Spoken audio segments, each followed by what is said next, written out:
Hello, I am Michael Wray, freelance hairstylist and educator for L'Oreal Soft Sheen Carson, and I am here to help you firm up your life. I've always been a connector of people. Now it's time to help you connect to your best self. I'm teaming up with some of Atlanta's most talented entrepreneurs to help you firm up your life in 21 days. Supercharge your faith, sharpen your focus, and save your finances. Get ready to be empowered with Michael Wray. Michael Wray is a freelance hairstylist and educator for L'Oreal Soft Sheen Carson, designer and premier stylist of the newly popular man weave. Now I'm Byron Jamal, and we're here to firm up your life in 21 days.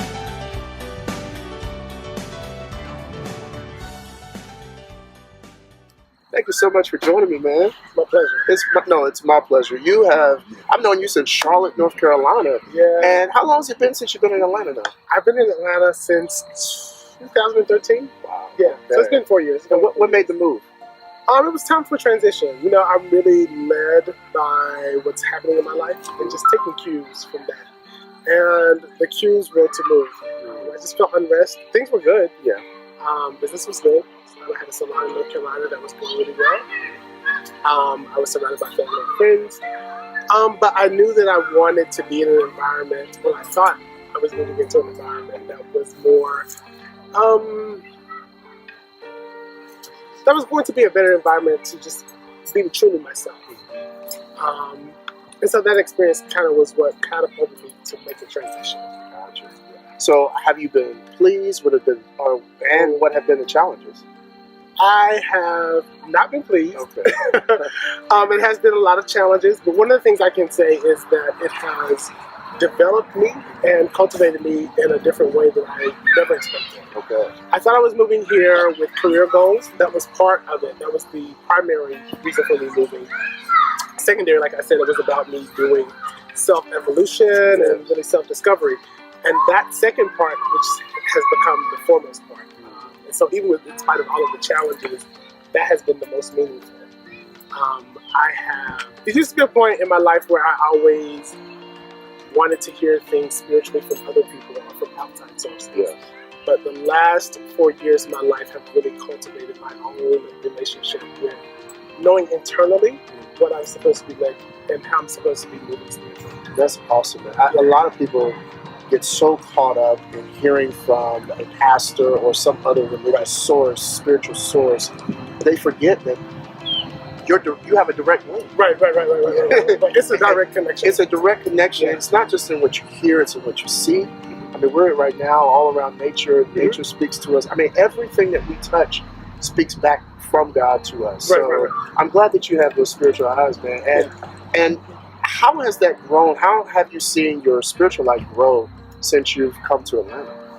It has been, much to my surprise, part of that wrestling with identity was kind of coming to resolution as it related to sexuality and identity and spirituality. Did you have that wrestling? Did you grow up a certain way where? I did. I grew up Baptist. Okay. I grew up Baptist. So I grew up with a lot of self-loathing. I grew up with a lot of oppression. I grew up with a lot of depression because of not measuring up to what I thought God wanted from me. And really focusing more on my failures and focusing more on my shortcomings than actually His glory and His glory in me being His creation. So when I moved to Atlanta, I wanted to reconcile that. I wanted to reconcile dealing with the whole sexuality piece and kind of finding it in a Christian environment. And much to my surprise, I'm even on a different path now. I found that some of my identities that I wholly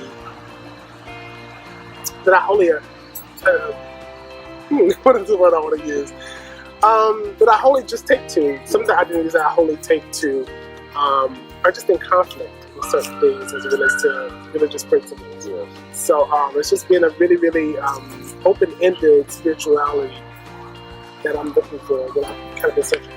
Yeah. So, and how has it been? Because you're in the hair physical aesthetic industry. Yes. How is it being a man in that industry? Like, already there's a stigma attached to men who do hair. Right. So how do you handle that going in and being a Christian? Because it seems like being a Christian, being a man, being a black gay man, it would seem that all of that together would be difficult when you're trying to balance your spirituality. Right. It's very interesting. Both of my grandmothers were hairstylists. And I grew up in a really, really loving family environment. So I was always accepted for my talents and my creativity and what I offered. And it was just seen as something that I was talented with doing. So it wasn't until like really interacting outside of the world and it became a little bit more public that I did hair. I've been doing hair, like having a clientele since like middle school. Wow. I started doing family and friends around that time. So that part I got over very early, just because of acceptance from family initially, and then from acceptance from community because of my capability as related to me doing hair. But now that I'm in a whole other chapter, like it's just like the whole hair thing has been interesting because it's more related to spirituality for me. And I never really realized that until I had to build a whole other clientele. Being clientele oriented, when you move to another city, Yes. you have to start all over with your clientele. Yes. And so I didn't realize how deeply relational that connection was for me. I really enjoyed working with my clients, not because of what was trending as far as hair, not because of the money so much.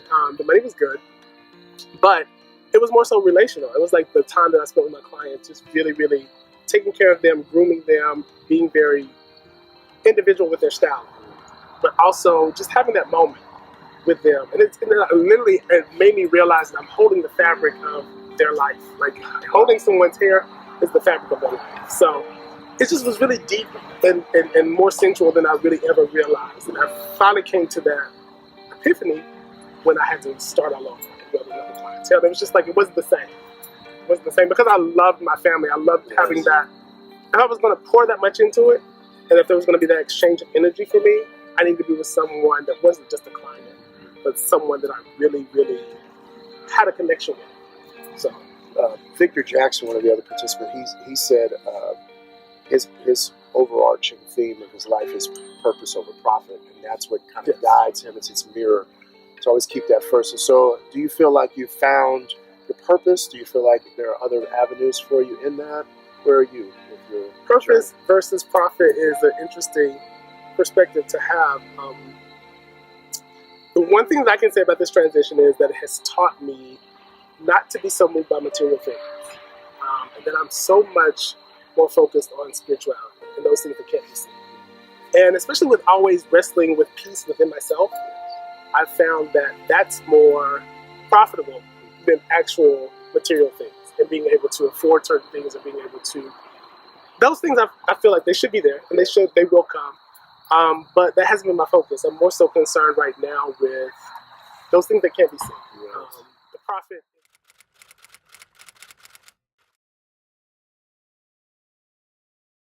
Thank you so much for being a part of this. Definitely. You're awesome.